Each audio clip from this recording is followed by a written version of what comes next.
biological control aspect to this. So, Nick. Great. Well, thank you very much, Mary Lou, and welcome to everybody here. Thank you all for coming. It's a pleasure to have the opportunity to talk to you today about one of my favorite subjects, which is the light brown apple moth. And I've been involved in research on this insect for some time now, and I want to just give you some of the insights that we have gained from looking at this rather interesting insect.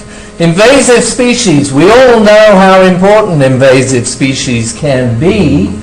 We have approximately 50,000 exotic species in the US, not all of which are a problem. Some of them arrive and are pretty innocuous in the environment, while others can be particularly important problems. And the destructive ones, the destructive invaders, such as some of these ones that you see here, the zebra mussels, Lobesia in the grapevines, and the spotted-winged Drosophila.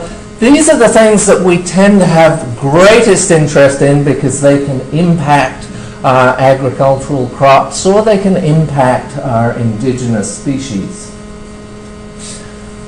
The light brown apple moth is an Australian migrant. It's an interesting little insect. It's a leaf roller. It has quite an interesting life cycle. It has egg masses that are quite difficult to find on the plants. It rolls leaves of a lot of different plants, pupates, and the adult stage of this moth is incredibly variable in its coloration. Its region of origin, its home, is in this part of Australia, the southeastern corner of Australia down into Tasmania. And it's a very, very prolific feeding insect. It's got 545 known species of host plants. It's probably got a lot more that it can manage with very easily. It's got an interesting life system to it as well. And that interesting life system is based on the fact that because it's so prolificous, it can move from one habitat to another through the season. And typically through the winter, it spends its time on weedy plants in semi-natural environments. In the spring, it will move on to ornamental plants in urban environments where there's nice new flashes of growth on various shrubs of one sort or another. And then if things dry up too much in the middle of summer, as has been the case in Australia in recent years because they've had a lot of drought conditions, then this moth will be forced away from the urban environment that it loves so much into the agricultural environment, because it's only the agricultural environment that has irrigated plants. You're not allowed to irrigate your shrubs during the summer in Australia, and so those plants are not so suitable for it at those times. So the typical activity in agricultural crops happens around January, end of December through to early February probably, and grapes and apples are one of the main crops types of crops that you tend to find them in. Light brown apple moth was known about in the US for quite some time before this insect arrived here, and various assessments were made of the potential impact that this leaf roller could have should it ever arrive in the US. And this was one of the sort of standard predictions that the Department of Agriculture, USDA, through their APHIS branch, the Animal Plant Health Inspection Service, came up with. This would be the likely distribution of light brown apple moth across the country. And if we look at the four major crops that it's capable of impacting, apples, grapes, oranges, and pears, then it could be responsible for extensive damage to these agricultural production systems. The moth arrived in 2006. It really became a notorious insect because it became a quarantinable pest, and an eradication program was set up as the immediate management strategy. Its distribution of that at that time was Santa Cruz and San Francisco. Those were the areas that it first invaded, and these were the areas where the eradication programs were set up. And of course, these urban environments is not a situation in which you can undertake an eradication project easily without engendering a lot of public interest in what you might be doing in these areas. There was a lot of concern about using mating disruption as an eradication tool because it's still classed as an insecticide, or a pesticide rather. And there was lots of protests about the eradication program in general. In 2008, that program was switched from focusing on aerial applications of mating disruption pheromones to a sterile insect technology program that was sort of still being generated some years later and has now been closed down. And in 2010, it was realized that actually this insect could not be eradicated. It was too abundant. And so there was a decision made, a regulatory decision made to switch the management here away from eradication to one of containment and control, still based on the use of mating disruption, still based on some BT treatments, but emphasizing to a greater extent the need to manage this invasive insect through whatever biological control opportunities may arise. So I want to focus on just a couple of important aspects of this insect for you today. And one of the two questions that I want to deal with is what really is the potential range of light brown apple moth across the North American continent? And secondly, this insect still in 2012 has not become an important agricultural pest in California. So with that in mind, is there any evidence that there may be some resistance to the invasion of this insect up and down the state? And those are the two things I will deal with, and I'm going to focus on this potential range first of all, because I think this is a very important topic in general when we're thinking about invasive species. This is the most recent sort of distribution record for light brown apple moth up and down the western region. It's in California, coastally. It's expanding further south every year. There's one record from Oregon, but it's pretty much confined to coastal California. It might come into the Davis area a little bit, but it hasn't really expanded like some of the other invasive insects that we've seen in recent years. Spotted-winged Drosophila is everywhere. Lobesia was pretty much throughout the state very soon after it arrived in the state. But light brown apple moth has not been like that. It's stayed to the coast much, much more than was predicted. And so I want to just come back to this model that was developed by USDA APHIS for predicting the range of light brown apple moths as an potential invasive species in the U.S. Red is very good for it, yellow is not so good, blue is maybe marginal areas for it, and white is not suitable environment for this insect. This is actually, if you think about this map, you might think, well, actually that looks quite like the sort of plant growth zones across the country. And essentially that's about what this model is. It's based on accumulations of temperatures above the threshold temperature for development of this insect. That's all it is.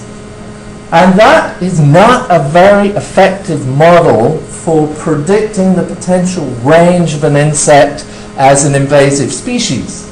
This was a very interesting point that was questioned some time ago, and the aphis people who developed these models for invasive species were asked, well, can you show us how well this model works for predicting the range of light brown apple moth in its region of origin and perhaps in other parts of the world also? So aphis did that, and they said, yeah, perfect, we can do that. This is the prediction for other parts of the world. Here's Australia. Red is very good environment for light brown apple moth. Yellow is okay. Blue is marginal. Tasmania is a perfect place for light brown apple moth. That is probably one of the main areas that it occurs in. And you might notice here that some of the other perfect places for light brown apple moth are equatorial regions of the world, desert regions of the world that seem to be absolutely perfect for this insect. So when you see something like that, you instantly think, wow, this really cannot be a good representation of potential geographic ranges of light brown apple moth. And if this is the standard model that is used by aphis to predict potential ranges of any invasive species across the US, we probably ought to be concerned about any prediction that comes out of this agency, because they're using a model that is just simply based on accumulated temperature above a lower threshold for development. That doesn't tell us anything about potential distribution. What does determine distributions is three different factors. And the three different factors are abiotic elements of the environment, biotic elements of the environment, and the dispersal capabilities of the organism of interest. And this sort of diagram quite nicely captures the intersection of these three different factors and how they will influence distributions. This blue circle here is how abiotic conditions influence an organism. So that you might think of more in terms of the fundamental niche of the exotic invader might be contained in that blue circle. But there are going to be biotic interactions with other elements of the resident community that's invaded. That's this circle. And so that region might be more like the realized niche of an invasive species. And there are different types of models that you can use to predict distributions of invasive species, some of which predict fundamental ranges, and others of which predict more like the realized niche of an invasive species. And so what we've done is we've taken a couple of different modeling approaches to try and get a better estimate of the potential distribution of light brown apple moth. And one thing that is really clear, although a lot of species distribution modeling has appeared in the literature over the last 10 to 15 years, there's a lot of uncertainty in these models. It's very difficult to capture all of the factors that are likely to influence distributions of organisms, and particularly when you're dealing with new invasive species, it's going to be extremely difficult to be able to predict how that new invader is going to interact with resident biotic elements of the environment. So the use of more than one type of model is always a good approach to trying to look at potential geographic ranges. So for light brown apple moth, we took two approaches. One is a more mechanistic model based on known biology of the insect. And the program Climax, developed in Australia, has been around for decades and was developed very particularly to capture the biology of invasive species and to predict ranges that way.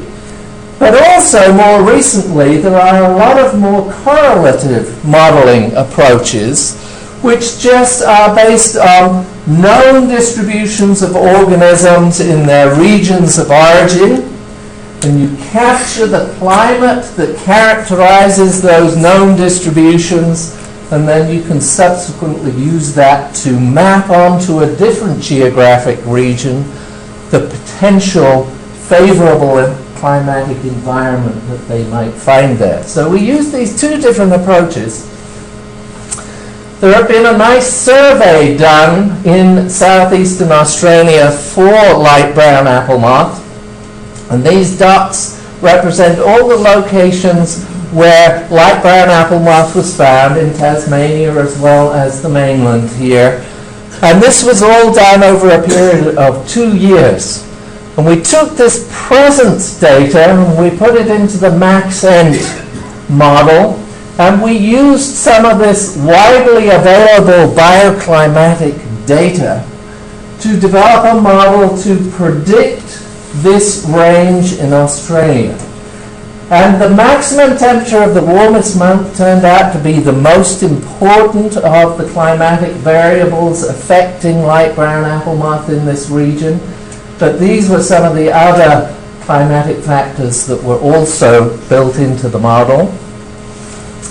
For Climax, you use a lot more detailed information, like the lower threshold for development, the upper threshold for development, and all sorts of indices based on soil moisture and how humidity might impact these insects, as well as how temperature might be impacting these insects. And so that's quite a different approach to modeling the distribution. And this is the simple outcome on a global, from a global perspective, where red represents favorable environment for light brown apple moth, green represents unfavorable environment, and you cycle between the orange and the yellow to get to the green. So for both of these, this is the correlative model based just on presence data from Australia. This red pretty well matches the favorable environment the light brown apple moth occurs in its region of origin. New Zealand has been invaded by this insect. That's shown to be favorable environment. The islands in Hawaii have been invaded. They're shown as favorable environment. And here's the California coastline. You don't see it so clearly here, but this is the west coast with its favorability of environment here. If we look across these southern states, there's not a lot of favorable environment here. Parts of South America, parts of South Africa are very suitable. But the interesting thing is, despite the very different nature of these two models, correlative model, biology-based model, there's not an exact match between these two predictions, but it's a fairly consistent match.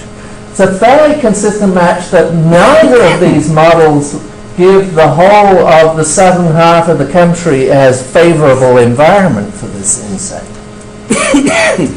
And it looks very much as if the west coast provides suitable climatic conditions for this insect, but it's not that you're going to get that suitable climate right across the southern states. So that's interesting. That's an interesting contrast to the predictive information that USDA is using to assess the significance, potential significance of light brown apple moth as an invasive pest. Of course, that's looking at the climate over the last 30 years.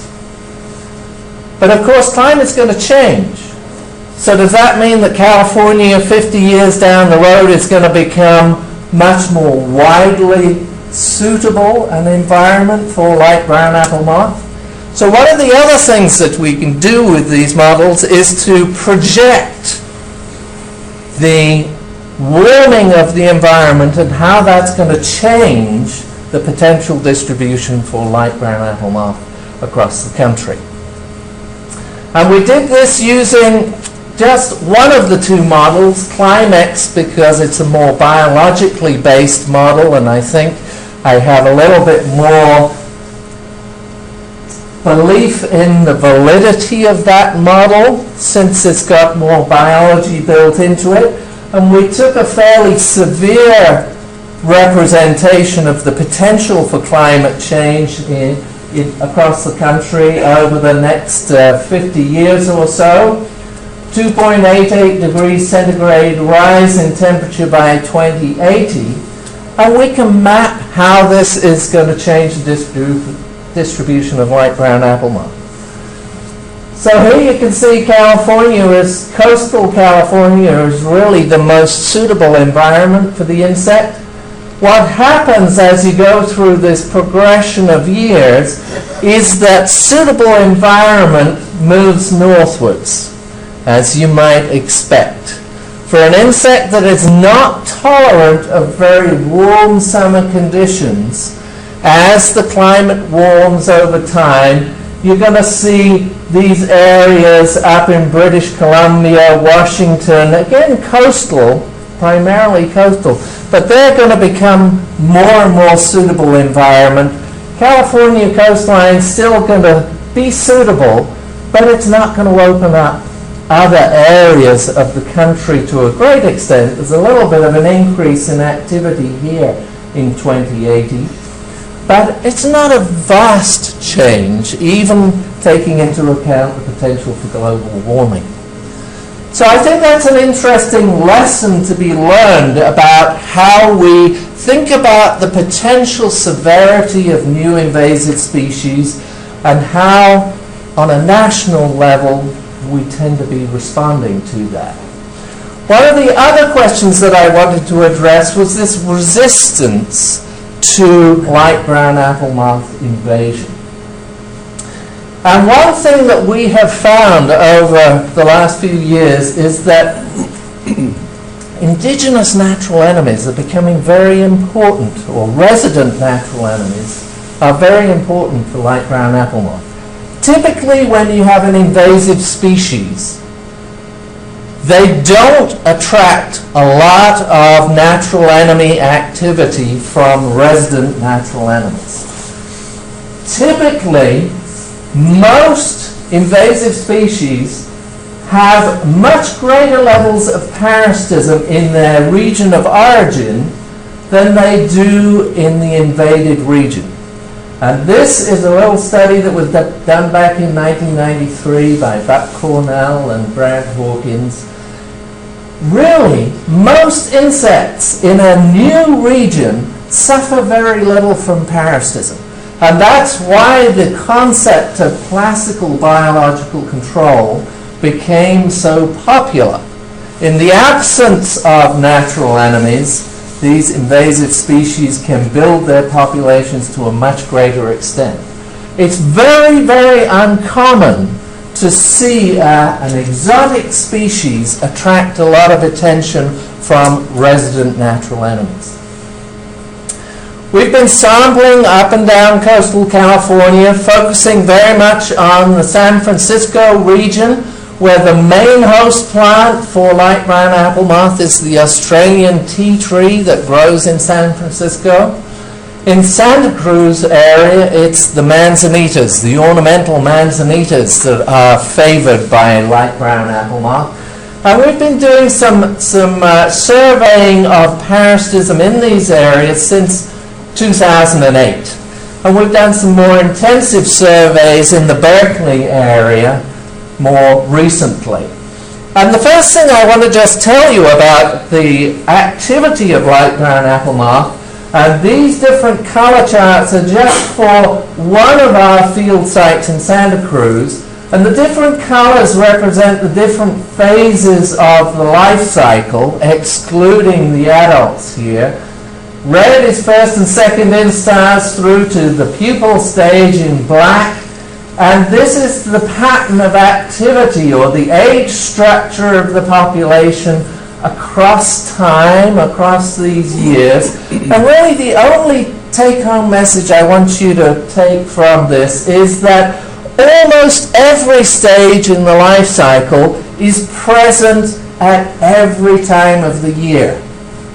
There are not discrete generations of light brown apple moth. They're totally overlapping generations, so that any of these stages, juvenile stages of development, can be found at pretty much any time of the year. These are the range of parastoids, resident parastoids in California, that we have found through this sampling, attacking various different stages of the life cycle. Egg parastoids, young larval parastoids, larval pupal parastoids, quite a range of them. There's about 17 different primary parastoids there. That's a lot of different parastoids. That's typical of what you would see associated with a native leaf roller species. 17 different parastoids. The ones in red I've highlighted particularly because these are the ones that are really dominant in this assemblage of parastoids, and they are responsible for quite extensive levels of parasitism.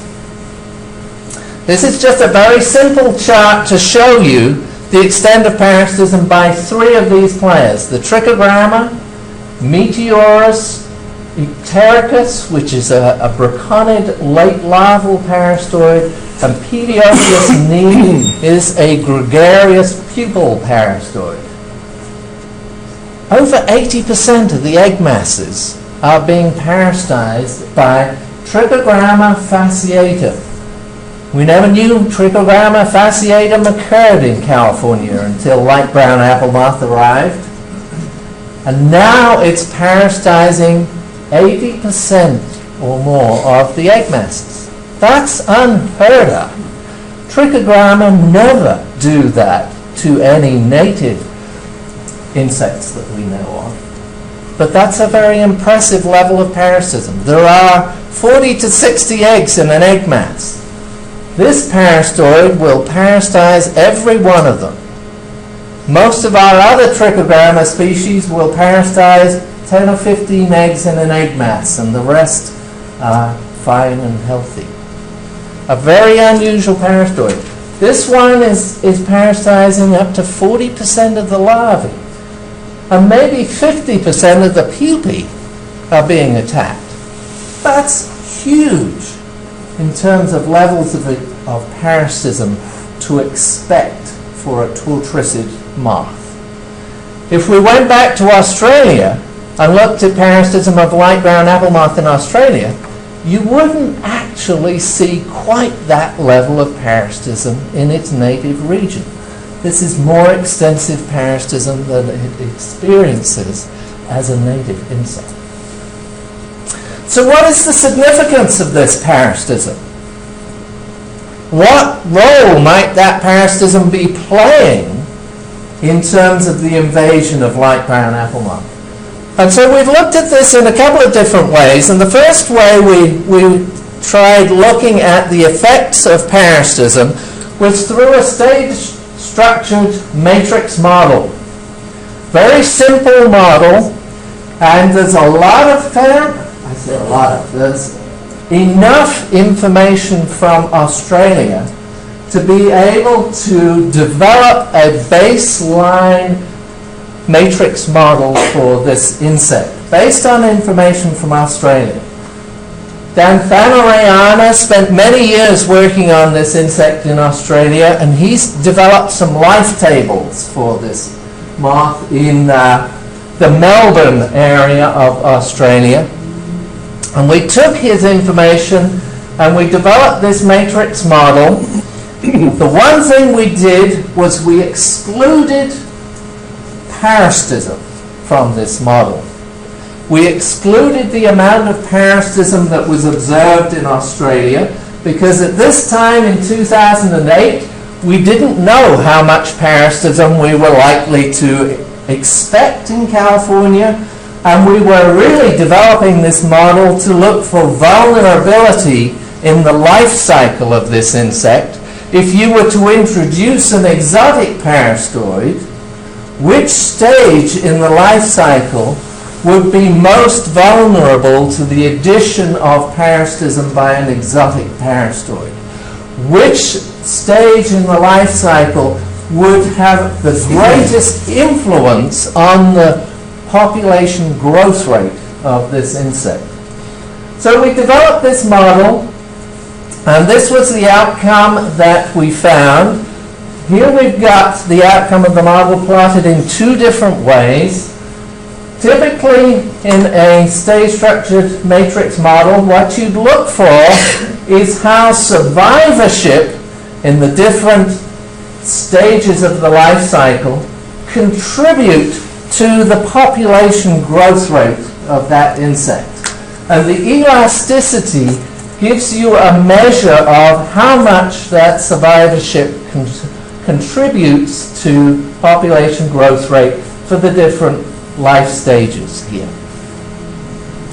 On this side, we've got, if we were to introduce parasitism at any one of these life stages, how much parasitism would be needed at that life stage to reduce the population growth rate of light brown apple moth to 0, so that the population is not being able to grow. And what this tells us down here is that this young larval stage, this is the 2nd to the 5th instar. In fact, it covers the young to mid-larval stage here. This was a stage that was developed and used by Dan Thanarayana in his life tables. This is the stage that's most vulnerable to the addition of parasitism. You only need 47% parasitism at this stage to reduce population growth rate to 0. Whereas in the first instar larval stage, you need more than 70% parasitism to reduce population growth rates to 0.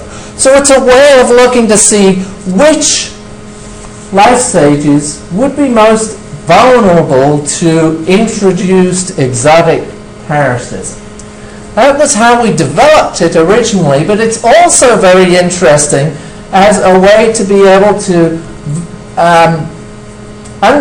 get a better understanding of how much parasitism is needed at this stage of the life cycle to reduce population growth rates to 0, to stop those populations from growing. So if we look at some of this general sample data, this is the abundance of light brown apple moth over time in one of the 2 sites that we've sampled consistently in San Francisco. This is the abundance in the second site. This is the extent of parasitism here, going from 0 to 1. And this dotted line is the 47% level. These bars are constructed of both black and white. Black is parasitism that is occurring in L2 to L5. White is additional parasitism occurring at other stages in the life cycle.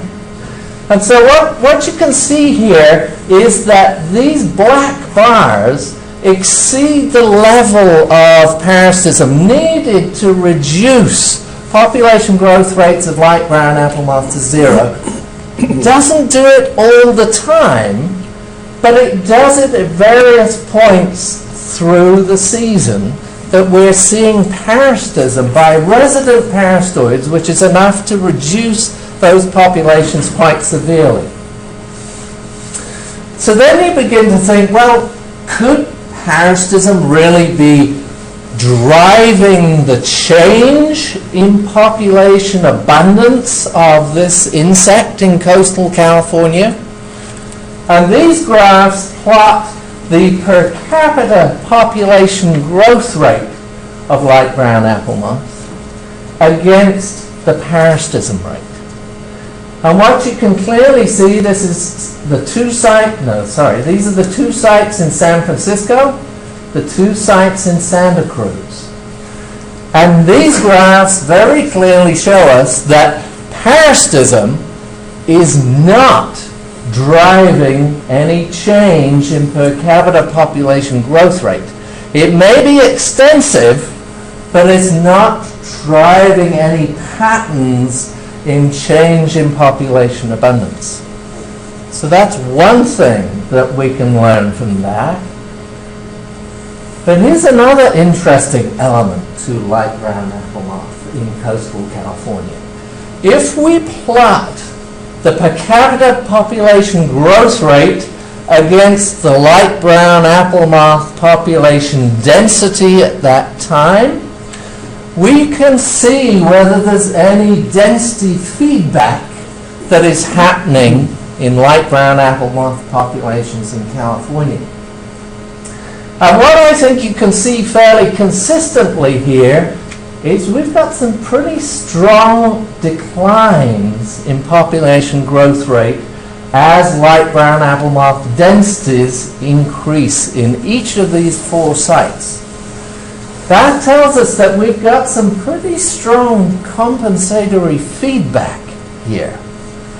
And one of the interesting things about this is that the 0 population growth rate here occurs at pretty moderate densities of light brown apple moth.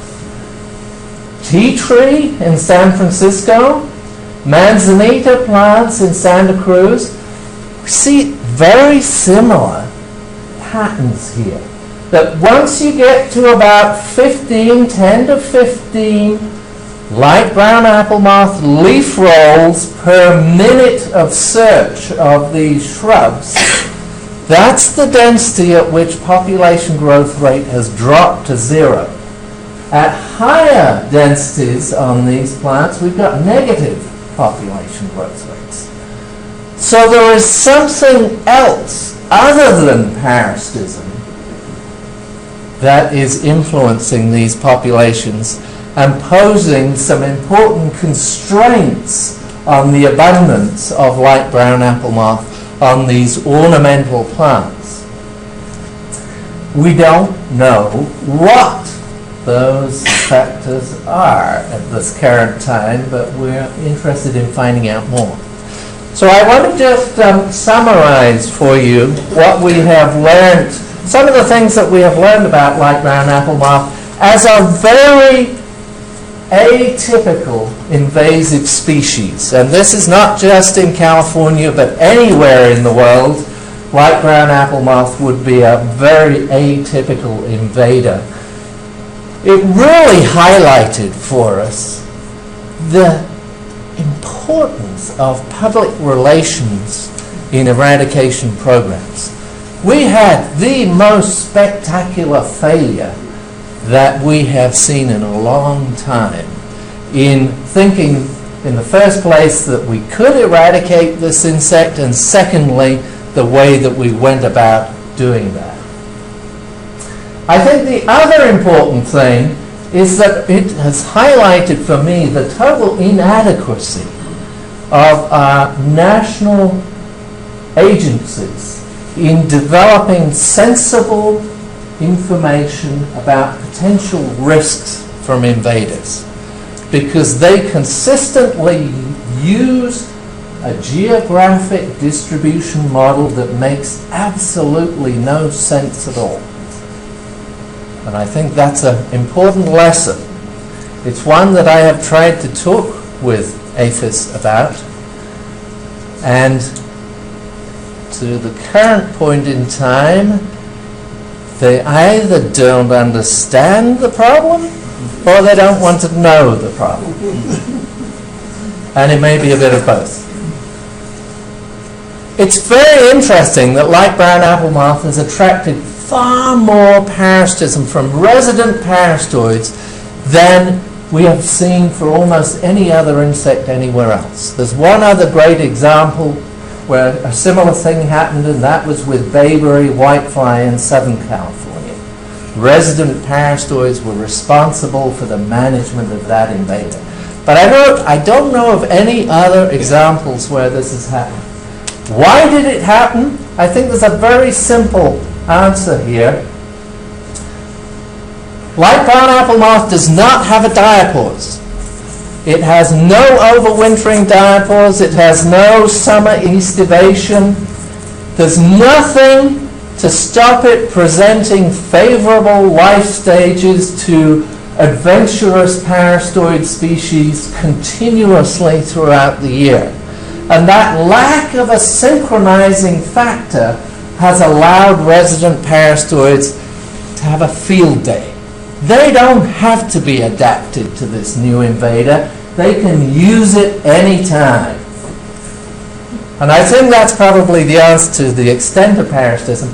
But I'm really interested in this amazing density feedback that occurs even at moderate densities on these ornamental shrubs. And what factor may be responsible for that? What we've seen more recently is that yellow jackets are perhaps really important predators, and you see them coming into these shrubs consistently and pulling light brown apple moth out of those leaf rolls. We haven't investigated that yet, but we will be doing so through this coming season. And lastly, I did also wonder whether this feedback could be due to induced plant defenses. Many of the ornamental plants that light brown apple moth feed on have a wide variety of different chemical defenses that are inducible in these plants, but we haven't yet at this point tested whether there is any induction of defenses. It's a polyphagous feeder, so it's not perhaps the most obvious factor that could be causing this biotic resistance, but I think it's an important one that we need to be looking at, and again we'll be doing that through this coming season. So at that point, I want to draw to a close, and I'd be happy to answer any questions that any of you might have.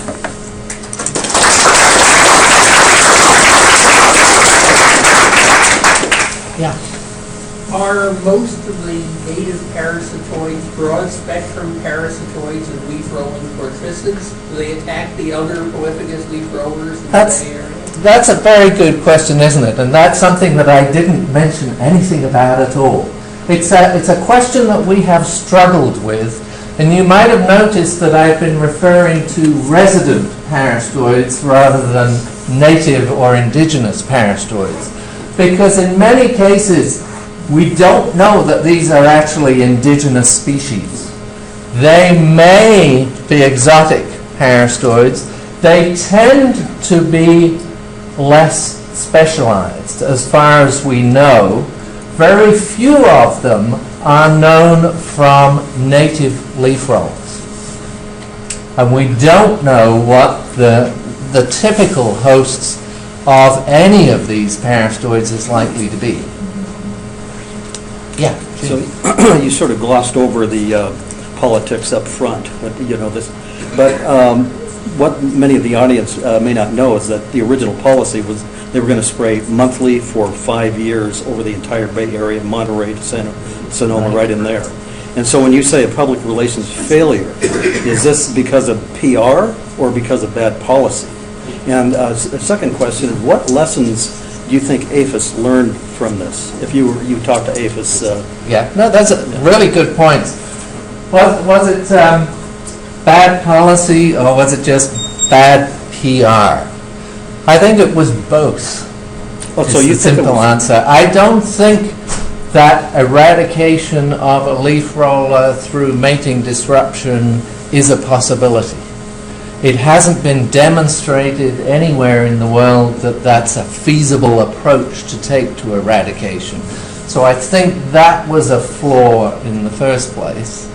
I think we just spectacularly failed in the public relations because no effort was made to make the general public aware of the significance, potential significance, or lack of significance of this insect, or what would be involved in the program for eradication. So you thought it could be eradicated? I suspect it might have been a possibility to eradicate it through insecticide application. Well, And that was clearly not a feasible approach to use. So I think our only good examples of eradication of insects anywhere have involved the use of pesticide applications. I don't think there have been successful examples that haven't. And to use pesticides on that scale in an urban environment is clearly not an option. so what example would you cite for pesticide eradication? I think New Zealand has had some successful programs The white tussock moth? where they have used a combination of treatments, including pesticides, to eradicate. There's no examples. There's none. Even the white tussock moth, this was over a pretty restricted area, a couple square Yes, miles. yes, And so, I mean, scale this up to 10,000 square miles here. absolutely. Eradication, you've got to be really quick. But there's no examples. There's no examples. There's really not. Cite one. Well, the New Zealand colleagues would clearly suggest that they have been successful and that they have been more successful in their PR approach to eradication of invasive insects. You may be much more familiar with the details of those programs than I am, so I wouldn't question whether, if you suggest there are no examples, then I'm happy to believe that that might be the case. There's really none. But I think if there were to be a case, it would involve insecticides. Yeah.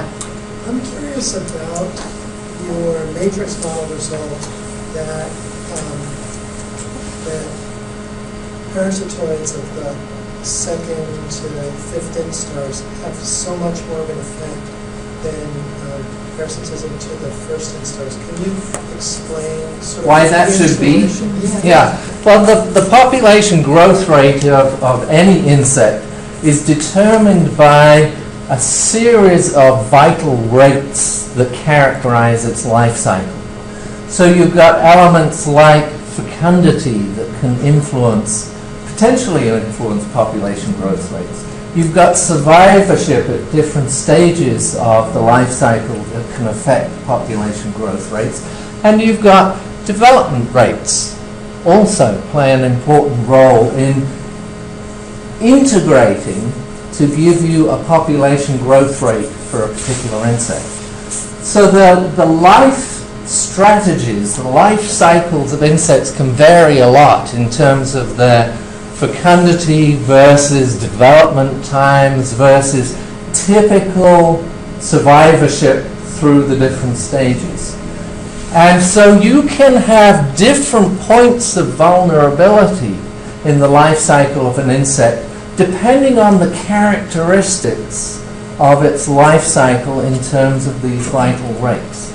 So population growth rate represents the integration of all of these different life history parameters that are impacting an insect as it goes through its life cycle. And so depending on those vital rates, you can get vulnerabilities in different stages of the life cycle of an insect. And it just so happens that for the characteristics of the life cycle of light brown apple moth, it turns out it's that mid-larval stage, L2 to L5, that has the greatest vulnerability. Any added mortality at that stage in the life cycle is going to affect its population growth rate, much more so than added mortality at any other phase of the life cycle. less. Is there any evidence that the species has invaded natural areas in the Bay Area? Does it, for example, go out from Manzanita into Chaparral and Woodland? It is yes, it certainly does. You know, one of its more recently adopted plants in the coastal region is coyote brush. And Baccharis is really a quite suitable plant for it. And so since we've got a lot of Baccharis in the coastal area, that is certainly going to be a plant that will be impacted by it. But the populations are not that great on Baccharis. It doesn't matter whether you're looking at indigenous plants, exotic plants, it tends not to build up these huge populations except in one or two locations where you've got a particularly favorable setting. Nurseries are perfect because nurseries are full of young plants with very vigorous growth, and that is absolutely perfect for Light Brown Apple Moth. So those settings are always going to be at risk. But in the native environment, Baccharis, when it's producing a nice new shoot, if we get enough winter rain for it to do so, then it's going to attract attention from Light Brown Apple Moth. But this year, who knows? This might be interesting to see if the parasitoid communities are different on these native plants in natural areas compared to the ornamental areas. We have actually been monitoring that, and there are some differences with host plant. It seems that Australian plants attract a little bit more parasitism than non-Australian plants. That's one pattern that we've been able to find. But otherwise it's hard to know why it is that a particular plant gets a bit more parasitism than another. The characteristics behind that we haven't been able to determine at this point. Yeah, just real quick. I was wondering if LBAM is that unique in terms of its relationship to native parasitoids. It seems the typical response by the biological control community to an invasion control aspect to this. So, Nick. Great. Well, thank you very much, Mary Lou, and welcome to everybody here. Thank you all for coming.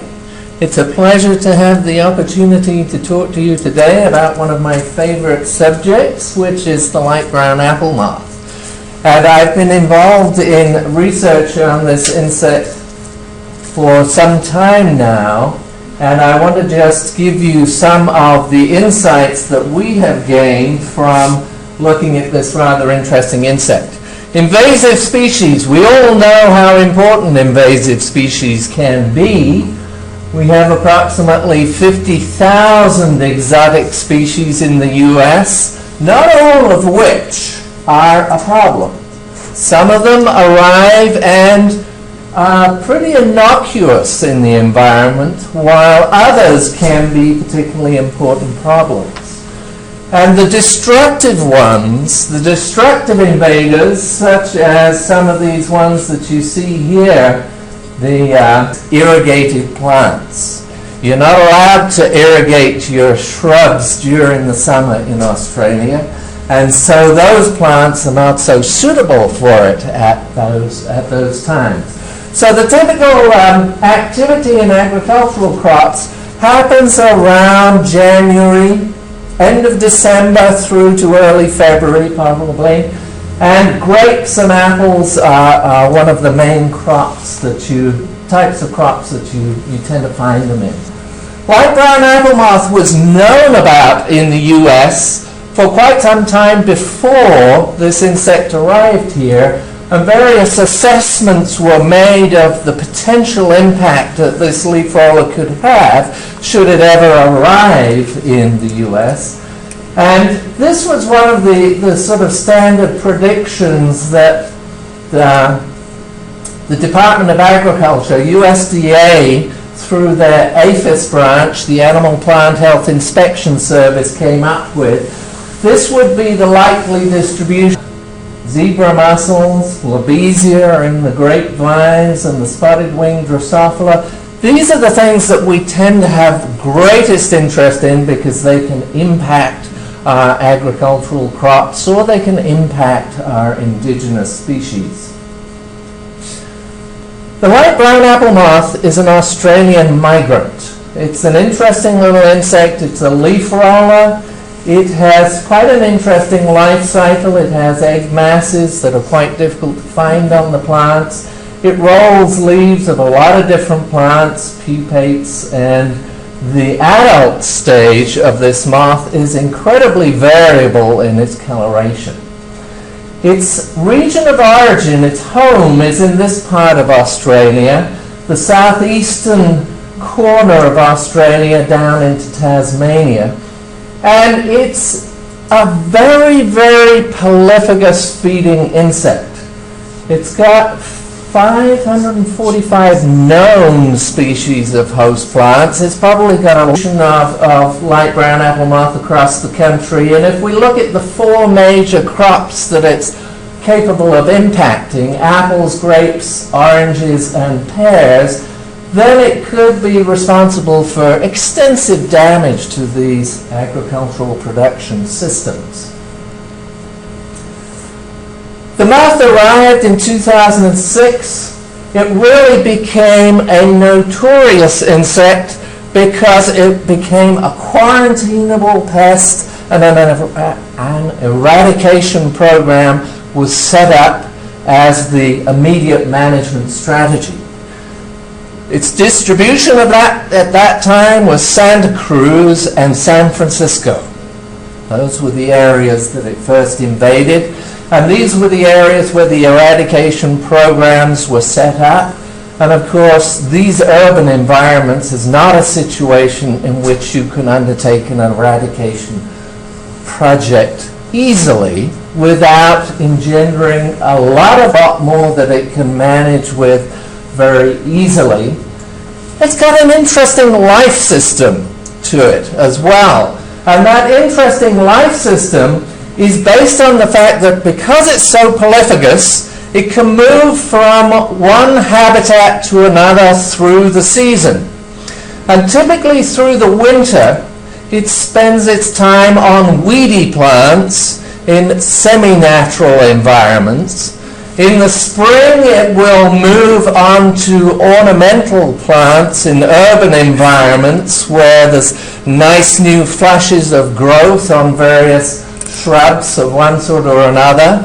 And then if things dry up too much in the middle of summer, as has been the case in Australia in recent years because they've had a lot of drought conditions, then this moth will be forced away from the urban environment that it loves so much into the agricultural environment, because it's only the agricultural environment that has